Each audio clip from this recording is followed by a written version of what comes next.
And welcome to another edition of me being here on Instagram, and we'll put it on Facebook and on our YouTube channel. And what I'm addressing tonight is something that was asked a long time ago about the difference between instinct and intuition. And how do you tell the difference? I think the way they expressed it was actually instinct versus intuition, and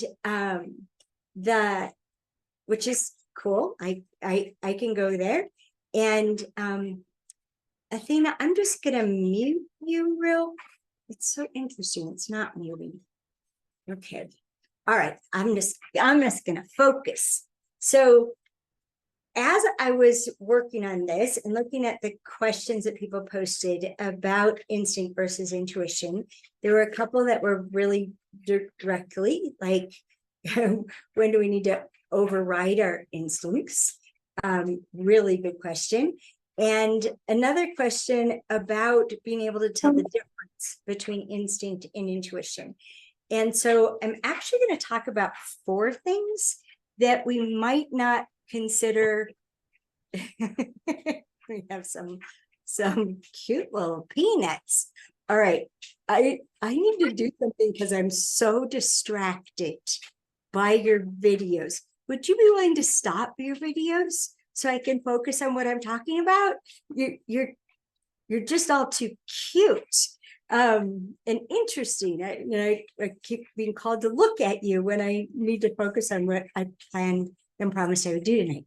So instinct and intuition, I'm going to distinguish those, but I'm also going to tie in emotions and feelings, which will lead to, will lead to actually gut feelings. Where does that weigh in?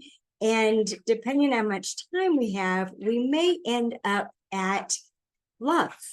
Where does love fit in here? And okay, I just realized something. I'm sorry. I'm going to be right back.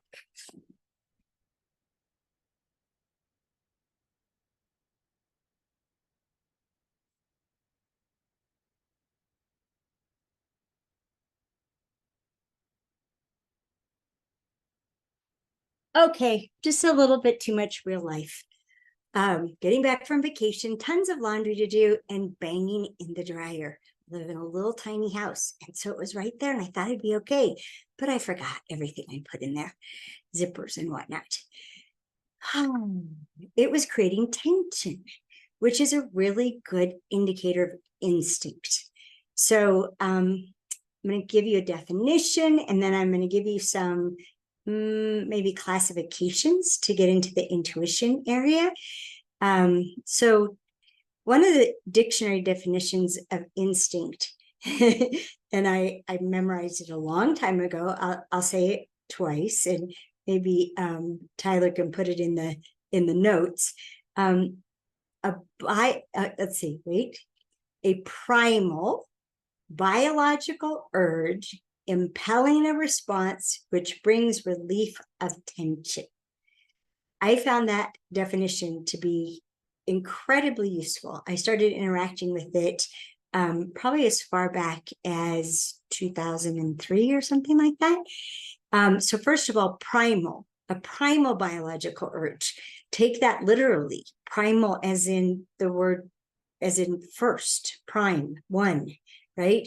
So one of the things that it can illuminate is the way that we have an instinctual response, and it's the first response. It's so fast. And research has shown that the limbic part of the brain, the very most primitive part of the brain, is at least a fraction of a second in front of the prefrontal cortex, which is what's considered the executive center. So the limbic center, you're going to have impulse, impulse and instinct tied together. And prefrontal cortex is where you have choice. It's where we can override impulse. And you can notice your impulses by literally, it feels like the back of your brain is pushing you towards something. I noticed it first in an airport, where every time I passed a place where I could get food or water, my body literally lurched in the direction of it. And I had to remind myself I had plenty. I had to do it all the way to my gate. So a primal, right, biological urge, so meaning it's happening in your body at the biological level, there are going to be chemicals involved. And impelling a response, that's like compelling a response, driving, impel is to drive a response, which brings relief of tension.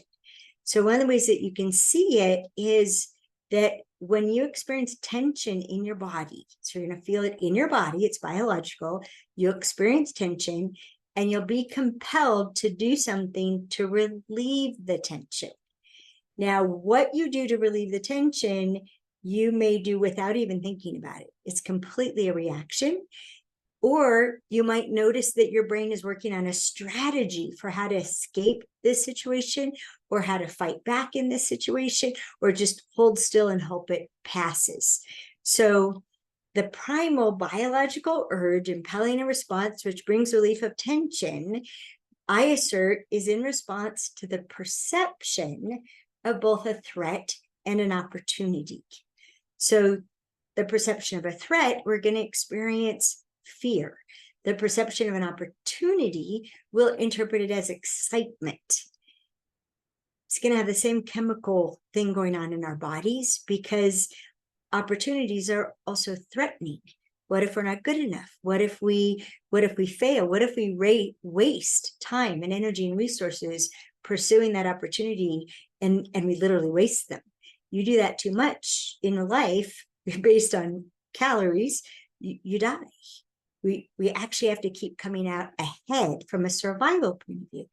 And instinct is all about surviving, which means outliving others.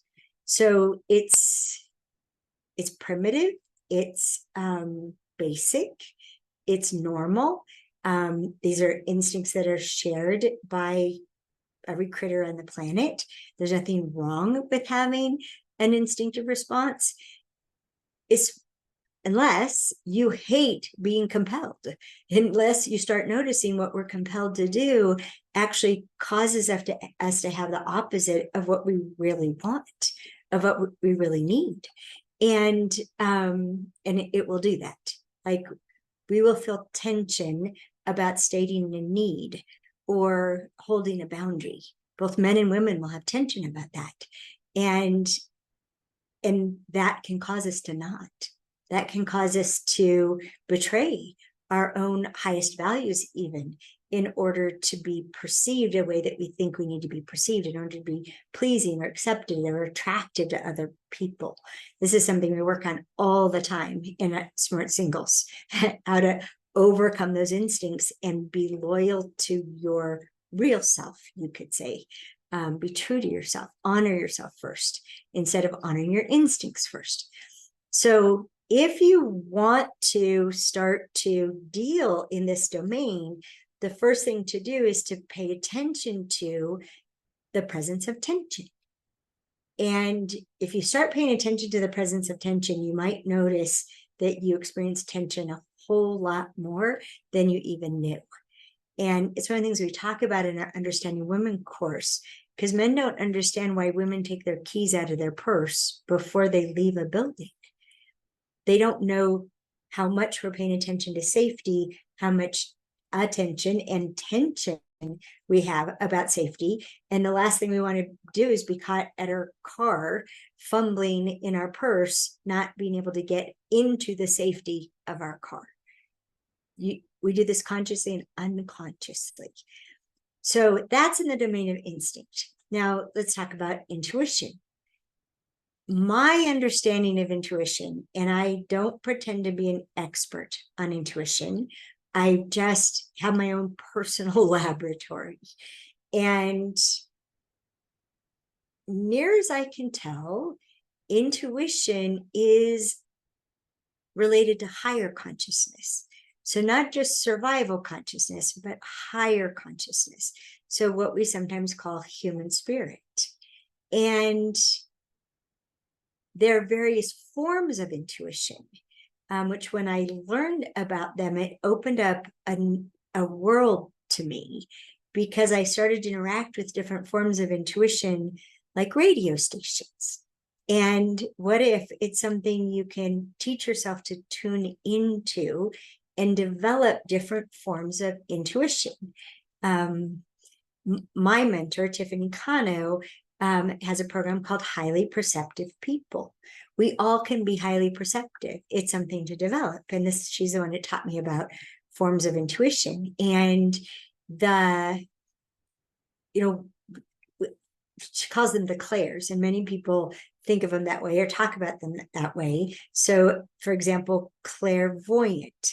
Clairvoyant is someone who sees things that aren't apparent to the normal set of perceptions that we have in human bodies, or what's considered normal.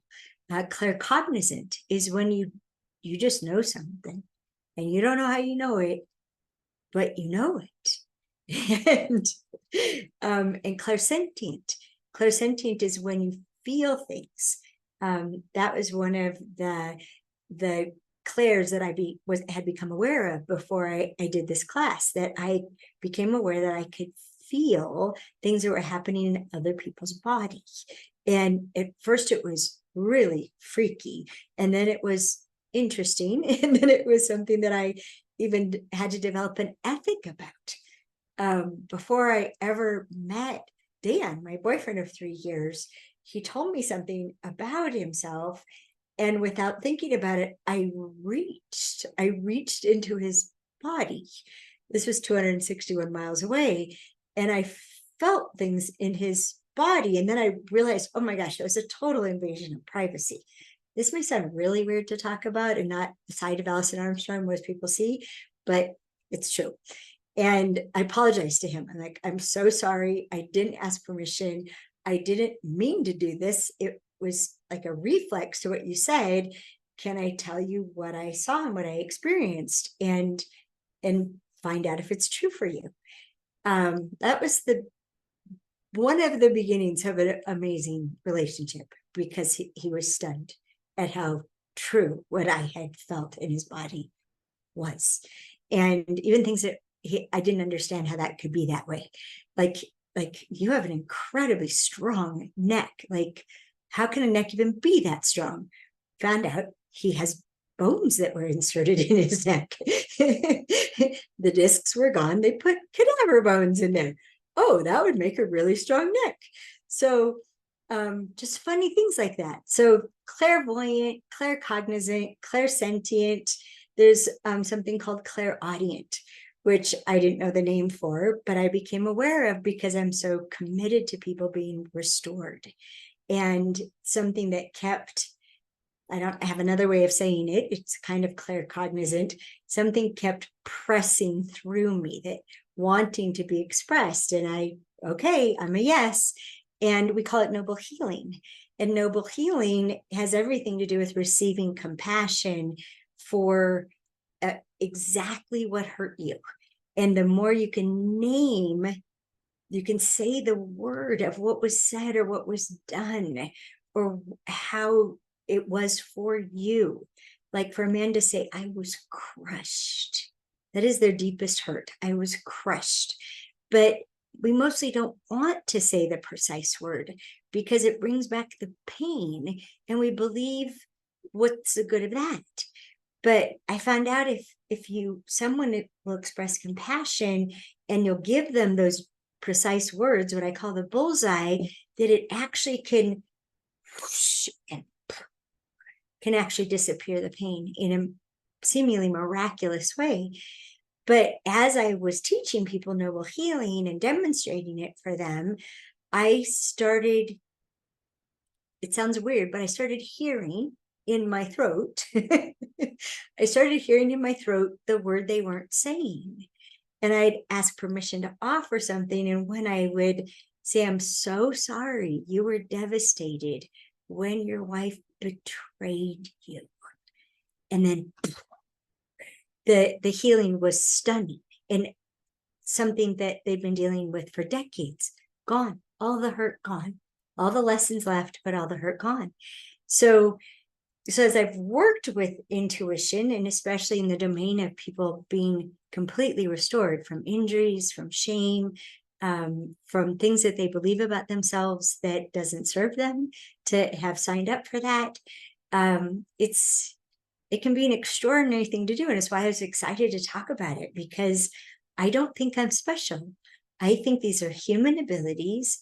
And all I did was decide to tune in, to decide to tune into that channel, to pay attention to what was beyond what our normal five senses revealed to us.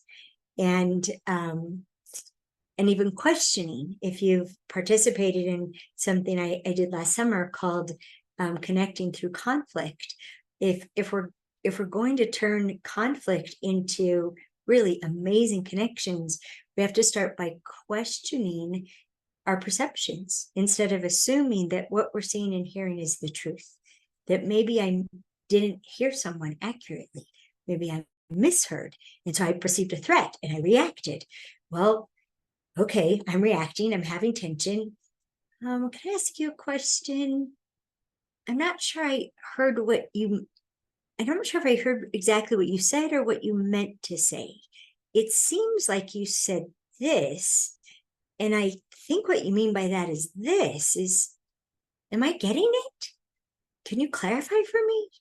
And stunning how many times we'll find we did not hear. We may have heard what they said, but it may not have been what they meant, or we may have not heard what they said and they meant something else entirely. I mean, so many conflicts come from that we believe what we hear and what we see instead of checking it out.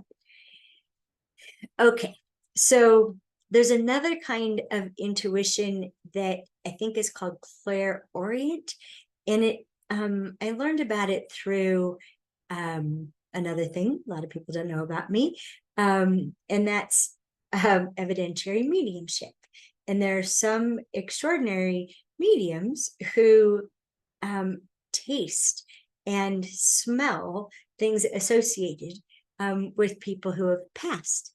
And it can be used as evidence of, I'm really connected to the person that you lost in human form. Did they love anise? I'm smelling anise. Did they have a relationship to anise? Oh my gosh. So that's another form. And I am not aware of having that at all. Okay. So if you just start to separate tension, something physically happening in your body that you're not controlling the tension, it's arising with your perceptions, versus something that is like, that's interesting. And I encourage, again, even not to trust entirely intuition, to double check. It seems like I'm getting a sense of something. Can I see if you relate to this?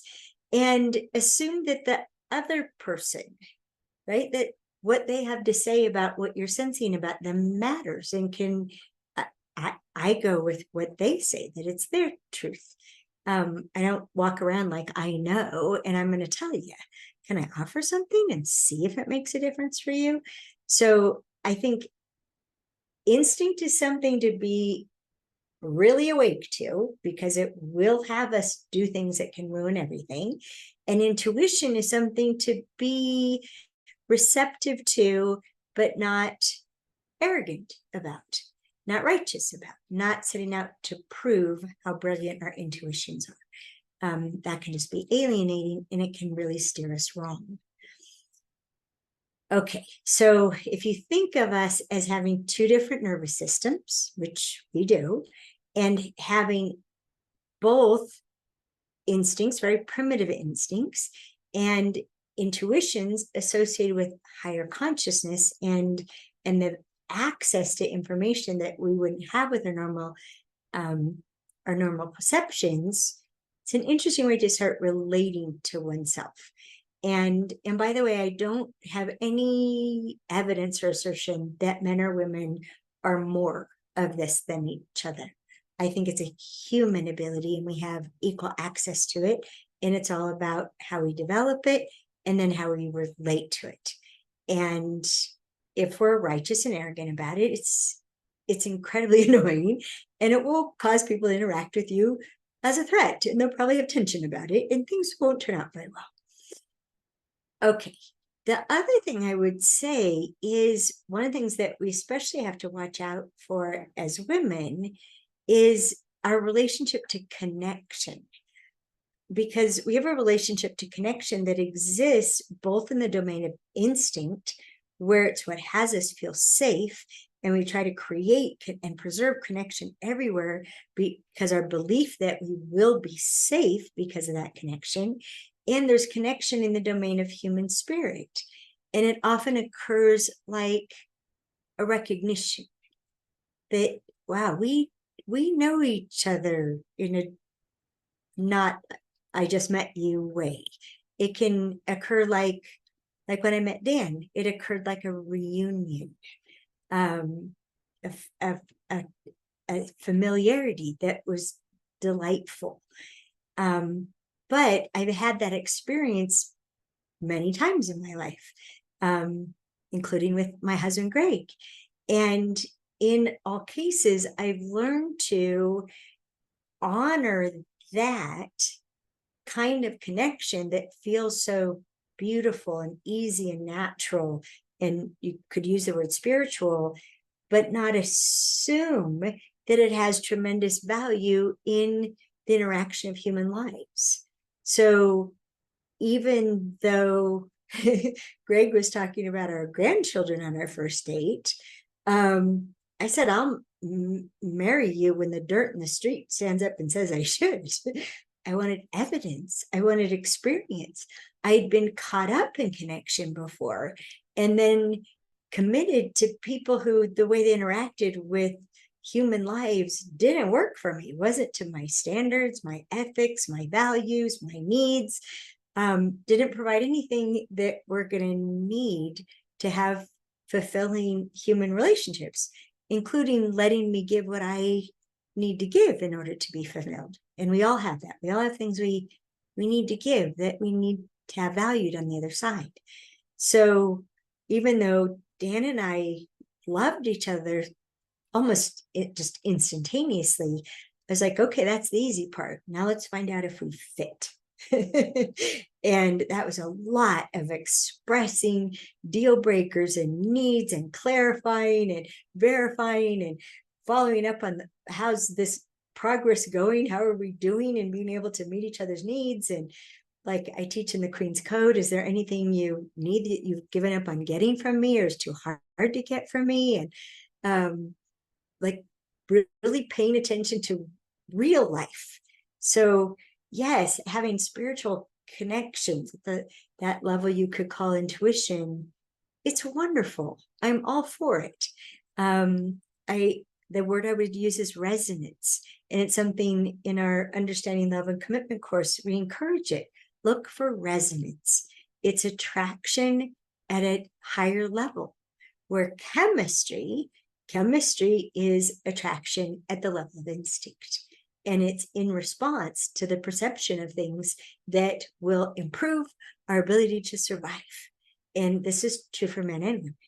So if you just keep distinguishing those, and I just encourage to have compassion for yourself, watch your expectations or trying to be perfect at any of it. I have human instincts in every cell of my body. And my approach is to stay awake and have a sense of humor. And I even report on them. Like when I have an impulse, marry him. I'll tell Dan, and the voice in my head just said, marry him. And he laughs, because no, I'm still collecting evidence, and I'm not willing to give up my right to say, no, I'm not going to do this. And it might never be. And we actually have a commitment to never give each other that as an ultimatum, that we're going to be together as long as we can provide and receive what we need. It's counter instinctual, and which one instinct is find somebody, bond to them, and hide in a cave together. And Dan and I don't live together, even though we're madly in love. We live close by. So I get to satisfy the instinct of being protected by a big, strong man I admire. Because that just chills me out. And I don't have to monitor that part and have that discipline in that way all the time, because it can be very tiring. So being with people that we know have our back, they're for us, they have us, they truly protect us and have us feel safe. It's instinctual, but it also frees us up to be more in human spirit. Okay, so looking at the time, and I'm actually on the Atlantic Standard Time Zone right now, so it's really late for me, so I'm not going to go the 45 minutes or so that I usually do, but I'm just going to tie in emotions and feelings. And near as I can tell, they divide themselves the same way that instinct and intuition does. Someone, wish I could credit them, don't know the name, defined emotion as energy in motion. And it's one of the ways to see it. It will often come with tension. So chemistry is literally a chemical cocktail in your body, a combination of testosterone and epinephrine, and it causes the zinging feelings in our skin and the shortness of breath and the I gotta have them, and it makes us crazy. It's impulse, and it will have us betray ourselves, and it will have us conceal what we think is unattractive, and it will have us lie outright to be attractive or to appear more attractive or to impress somebody. And it's not even a bad person that does that. It's the impulse. It's a human instinctual impulse. So I just, chemistry is an emotion. Near as I can tell, what I call the anger spectrum is emotion, and it starts out quiet as a little emotion, and then it can get louder and louder and louder, and it's usually an indication that we're not expressing something we need to express, or we're going without something that we need, or we're putting up with something that we need to stop. So we need something to start, or something to stop, or something to express, and those will keep occurring in the domain of threats and opportunities. So on the other hand, feelings, I assert, have a location. They have a home in our bodies that's consistent. Like the feeling of shame will keep showing up in the same part of our bodies. And this is actually one thing that men and women have in common. It'll show up in the same part of our bodies, which, if you pay attention to chakras, is associated with the part of our bodies that is our sense of self. Dread is a feeling that will show up in the same place. Love will show up in the same place. Happiness will have a place that it shows up, and a big difference between men and women is it's not the same place. And we talk about that in Understanding Women. So distinguishing between emotions and feelings can help you with distinguishing, is this an instinctual response, or is this actually even maybe intuition? And that gets into the area of gut feelings. So in trying to teach men about women's feelings and how this thing that happens in the center of our chest, we relate to as that it tells us the truth. And sometimes it does, and sometimes it doesn't. And especially in the domain of love, it can, especially if it's achy, an achy feeling in the center of your chest, we can interpret as love. And I assert that it's not. And I'm going to do an event. I'm going to do an event on February 8th called Causing Those Loving Feelings.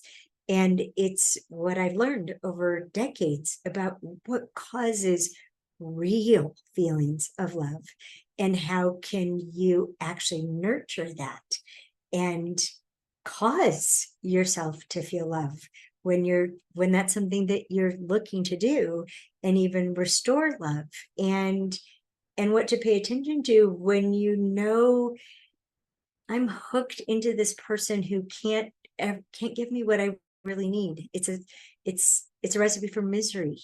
I need to experience less love for that person, especially because we tend to believe in love, that all you need is love. No, this is something that men actually know. Yeah, I love you. However, they know we need more than that to have human lives work out together. So it's interesting in teaching men about women's feelings. And I couldn't do it effectively until I learned more about men and gut feelings, because women will be upset with themselves for betraying their feelings here in the center of their chest. Men will be upset with themselves for ignoring their gut feelings. And they literally are feelings in their gut. And fascinating, because years later, find out that science has now been able to demonstrate that there's many neurotransmitters in the gut as in the brain, and there are more messages going from the gut to the brain than from the brain to the gut. So men's gut feelings are another way of thinking, and men trust what they think more than they trust what they feel, unless it's a gut feeling. Okay, so that's what I have to offer. I encourage you to be awake, aware, tune into channels you're curious about, notice, test, verify. Okay, I saw this. What do you have to say about that? Does any of that fit? Does any of that resonate? I encourage you to do that. What are you showing me, Tyler? It's such a cute little face on the back of your phone. This is Tyler. Tyler takes care of all our social media. He's the one who gets you the things that you need. He puts our content on YouTube. He relates back to me what you guys are looking for from me, and he does this with me every time. So thank you, Tyler. Thank you so much. Oh, hi, Dagny. Good to see you. Bye, you guys. Everybody take care. Happy holidays.